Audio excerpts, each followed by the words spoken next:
Hello friend, आज के इस वीडियो में हम बात करते हैं कि हमारे फील्ड में जो विभिन्न प्रकार के सूक्ष्म तत्वों का प्रयोग किया जाता है, उन सूक्ष्म तत्वों का प्रयोग हम अपने फील्ड में कब करें, किस समय करें, जिससे हमारी फसलें अपना ज़्यादा से ज़्यादा प्रोडक्शन कर सकें। क्योंकि जब हम सूक्ष्म तत्वों का प्रयोग करने जाते हैं अपने फील्ड में, तो सूक्ष्म तत्वों का प्रयोग करते समय हमें विशेष ध्यान देना होता है कि क्योंकि जब सूक्ष्म तत्वों की हमारे फील्ड में अधिकता अगर हो जाती है, तो ऐसी कंडीशन में जो हमारी फील्ड में मुख्य पोषक तत्व हैं या हमारी फसलों के लिए हमारी मृदा में जो मुख्य पोषक तत्व हैं, उन मुख्य पोषक तत्वों की उपलब्धता भी कम होने लगती है। इसलिए कभी भी अगर हम अपने फील्ड में सूक्ष्म तत्व का प्रयोग कर रहे हैं, तो वो बहुत सोच समझ के करना चाहिए। सूक्ष्म तत्वों का प्रयोग करने के लिए सबसे पहले हमें अपना सॉइल टेस्ट कर लेना चाहिए, मृदा परीक्षण। मृदा परीक्षण में अगर सूक्ष्म तत्वों की कमी महसूस हो रही है, तो ऐसे कंडीशन में ही हमें सूक्ष्म तत्वों को अप्लाई करना है। या फिर अगर हमारे प्लांट में सूक्ष्म तत्वों की कमी के सिम्पटम दिखाई दे रहे हैं, लक्षण दिखाई दे रहे हैं, तो उसके बाद भी हम अपने फील्ड में सूक्ष्म तत्वों का प्रयोग कर सकते हैं। तो सूक्ष्म तत्वों में बहुत सारे हमारे सूक्ष्म तत्व आ जाते हैं, जिनमें से अब हमें यही कन्फ्यूज़न रहता है कि किन-किन पोषक तत्वों का या किन-किन सूक्ष्म तत्वों का प्रयोग हम अपने फील्ड में जो है बुआई से पहले करते हैं, या किन-किन तत्वों का प्रयोग बुआई के बाद हम टॉप ड्रेसिंग के रूप में या स्प्रेइंग के रूप में भी कर सकते हैं। तो सबसे पहले हम बात करते हैं कैसे सूक्ष्म तत्व से।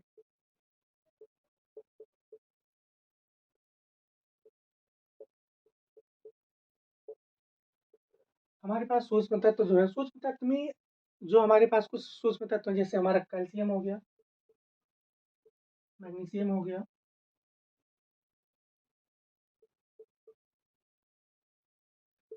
सल्फर हो गया और जिंक हो गया। कैल्शियम, मैग्नीशियम, सल्फर और जिंक ये जो हमारे हैं, इन सारों पोषक तत्वों का प्रयोग अधिकतर हम कब करते हैं? सॉइल में करते हैं बुआई से पहले। जब हम अपने फसलों में अपने फील्ड में सीड्स की बुआई करने जाते हैं, तो बुआई करने से पहले ही, फसलों की बुआई करने से पहले ही हम क्या करते हैं? कैल्शियम, मैग्नीशियम, सल्फर और जिंक का प्रयोग अपने फील्ड में कर लेते हैं। तो ऐसे कंडीशन में जो है हमारी फसलें अधिक से अधिक इसका उपयोग करके अपना प्रोडक्शन करती हैं। इसके बाद अगर हम बात करें तो कुछ पोषक तत्व और भी हैं, जिनका प्रयोग हम अपने फील्ड में फसलों के ऊपर करते हैं, जिसमें हमारा आ जाता है आयरन। आयरन के बाद मैग्नीज आ जाता है। इसके बाद हमारा मैग्नीज के अलावा मोलिब्डेनम आ जाता है और कॉपर भी आ जाता है। तो कॉपर हो गया, आयरन हो गया, मैग्नीज हो गया, इसके अलावा निकेल भी हमारा आ जाता है। तो आयरन, मैग्नीज, मोलिब्डेनम, कॉपर ये जो पोषक तत्व हैं, इन पोषक तत्वों का प्रयोग हम अपने फील्ड में सॉइल में भी कर सकते हैं और सॉइल के अलावा जो है टॉप ड्रेसिंग के रूप में फसलों के ऊपर इनका छिड़काव भी कर सकते हैं। कहने का मतलब ये जो पोषक तत्व हैं, इन चारों के अलावा जो बच रहे हैं, उन पोषक तत्वों का प्रयोग हम अपने फील्ड में सॉइल में भी कर सकते हैं, सॉइल कंडीशन में भी कर सकते हैं बुआई के पहले अगर इनकी कमी के लक्षण हमारे फील्ड में प्रकट हो रहे हैं, या जो है सॉइल टेस्टिंग के बाद लग रहा है कि इनकी कमी हमारी फील्ड में है, तो पहले भी कर सकते हैं। और पहले के बाद जब हम हमारी फसलें ग्रोथ कर रही हैं या अपनी वृद्धि कर रही हैं, तो उस बीच अगर फसलों में इन तत्वों की लक्षण प्रकट हो रहे हैं, तो लक्षण प्रकट होने के बाद इनका प्रयोग हम स्प्रे के रूप में भी अपनी फसलों में कर सकते हैं। इसके अलावा अगर बात की जाए इन पोषक तत्वों में, तो सूक्ष्म तत्वों में सबसे अधिक अगर हमारी प्लांट को आवश्यकता होती है, तो वो है आयरन की। किसकी? आयरन। ये जो लौह है, लोहा जिसे हम कहते हैं आयरन, आयरन सूक्ष्म तत्वों में से आयरन सबसे अधिक मात्रा में पोषक तत्वों के रूप में फसलों द्वारा प्रयोग किया जाता है। कभी-कभी यहाँ से क्वेश्चन आता है कि सूक्ष्म तत्वों में से कौन-सा ऐसा पोषक तत्व है जिसका प्रयोग सबसे अधिक हमारी फसलें करती हैं? तो उसका आंसर हमारा होगा क्या? आयरन। आयरन जो हमारा है, आयरन का प्रयोग सूक्ष्म तत्वों में से सबसे अधिक हमारी फसलें इसका उपयोग करती हैं। कभी-कभी यहाँ से ये क्वेश्चन भी कर लेता है कि सूक्ष्म तत्वों में से किस पोषक तत्व का प्रयोग या किस पोषक तत्व को हमारी फसलें सबसे कम मात्रा में उपयोग करती हैं? तो उसका जो आंसर है वो है मोलिब्डेनम। उसका आंसर क्या है? मोलिब्डेनम। मोलिब्डेनम हमारा जो है एमओ, मोलिब्डेनम का उपयोग हमारी जो फसलें हैं वो सबसे कम मात्रा में करती हैं। तो ये भी अधिकतर क्वेश्चन कर लेता है। तो यहाँ से ये हमारा हो गया सूक्ष्म तत्व का प्रयोग हम कब करें, किस समय करें, जिससे हमारा ज़्यादा से ज़्यादा प्रोडक्शन हो सके। इसके बाद नेक्स्ट हम बात करते हैं जैव पदार्थ या जैविक खाद। नेक्स्ट हमारा क्या है, जैविक खाद। हमारे पास जो विभिन्न प्रकार की जैविक खादें हैं, उन जैविक खादों का प्रयोग हम अपने फील्ड में कब करें, किस समय करें। दूसरा है जैविक खाद।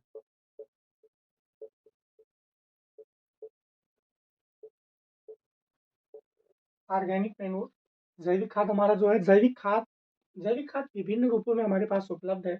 और जो विभिन्न रूपों में हमारे पास जैविक खाद उपलब्ध है, उन जैविक खादों का प्रयोग हम कब करें, किस समय करें, किस तरीके से करें, जिससे ज़्यादा से ज़्यादा हमारा प्रोडक्शन हो सके। तो जैविक खाद में सबसे पहले हम बात करते हैं हरी खाद की।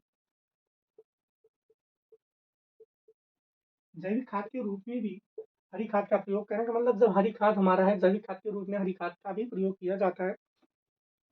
तो ऐसे कंडीशन में हरी खाद जब हम अपने फील्ड में अप्लाई करने जा रहे हैं, तो हरी खाद प्रयोग करने के लिए कुछ चीज़ें हमें ध्यान में रखना होता है, क्योंकि हरी खाद हम अपने सबसे पहले हम हरी खाद अपने फील्ड में उगाते हैं। उगाने के बाद फिर उसमें डिकम्पोज़ करते हैं, दबाते हैं, उसमें सड़ाते हैं, तो उसके बाद फिर हम उसमें फसलों की बुवाई करते हैं। तो कहीं न कहीं हरी खाद के डिकम्पोज़िशन में काफ़ी अधिक समय लगता है, समय काफ़ी अधिक लग जाता है।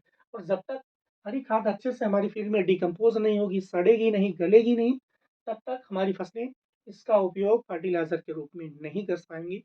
तो उसके लिए जब भी हम हरी खाद का प्रयोग अपने फील्ड में करने जा रहे हैं, तो बुआई से लगभग 45 से 50 दिन पहले हमें अपने फील्ड में हरी खाद को मिट्टी में दबा देना चाहिए। कितने दिन पहले?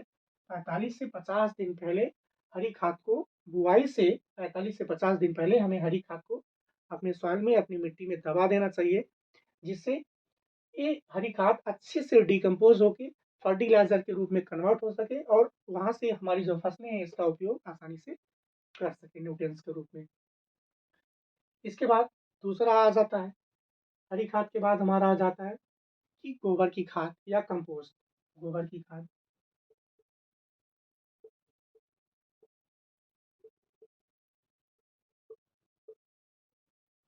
एफवाईएम भी इसे कह सकते हैं,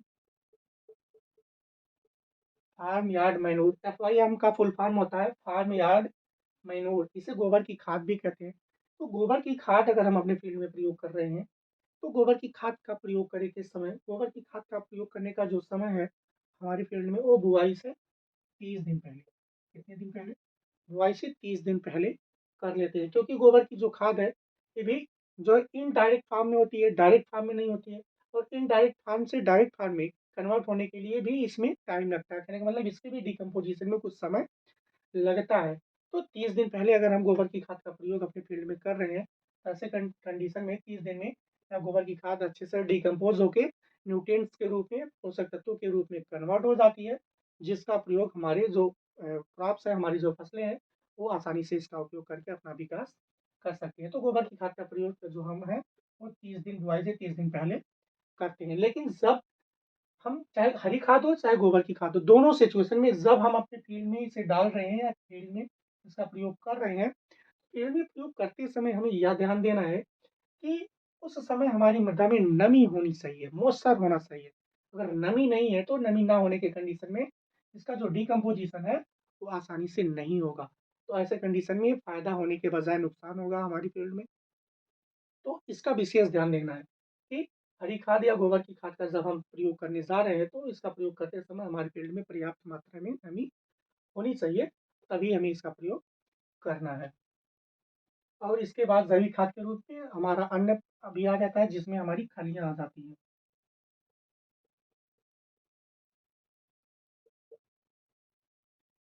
खलियाँ हो गई, विभिन्न प्रकार की खलियाँ हो गई, या पशुओं से प्राप्त विभिन्न प्रकार की खादें हो जाती हैं हमारी। जो पशुओं से प्राप्त खादें हैं या खलियाँ हैं, उनका प्रयोग हम बुआई से 15 दिन पहले करते हैं। कितने दिन पहले? 15 दिन पहले। तो हमारे पास जो जैविक खाद के रूप में खलियाँ, चाहे वो सरसों की खली हो, चाहे महुआ की खली हो, चाहे अलसी की खली हो, चाहे नीम की खली हो, जो भी खलियाँ हैं विभिन्न प्रकार की, या पशुओं से हमारा विभिन्न प्रकार की जो पशु हैं, पशु प्रोडक्ट जो हमारे पशुओं से प्राप्त जो खादें हैं, तो उनका भी प्रयोग हम क्या करते हैं, 15 दिन पहले करते हैं। जिसमें से 15 दिन पहले अगर हम करेंगे खलियों का प्रयोग, तो आसानी से ये खलियाँ हमारे फील्ड में डिकम्पोज़ होके पोषक तत्व में कन्वर्ट हो जाएँगी और उसका उपयोग हमारा प्लांट फिर कर सकेगा। इसका भी प्रयोग करते समय हमारी मृदा में नमी पर्याप्त मात्रा में होनी चाहिए, क्योंकि नमी कंटेंट अगर कम है, नमी की मात्रा अगर कम है, तो ऐसे कंडीशन में कोई भी जैविक खाद हम अपने फील्ड में प्रयोग कर रहे हैं, वो सही तरीके से, सही से हमारी फसलों पे इफ़ेक्टिव नहीं होगी। कहने का मतलब इसकी जो एफिशिएंसी पावर है वो कम हो जाएगी, इसकी जो कार्यक्षमता है वो कम हो जाएगी और हमारी फसलें सही तरीके से इसका उपयोग नहीं कर पाएँगी। तो इसका प्रयोग करते समय विशेष ध्यान देना है कि नमी पर्याप्त मात्रा में हमारे फील्ड में होनी चाहिए, जिससे आसानी से डिकम्पोज़ होके न्यूट्रिएंट के रूप में कन्वर्ट हो सके। धन्यवाद।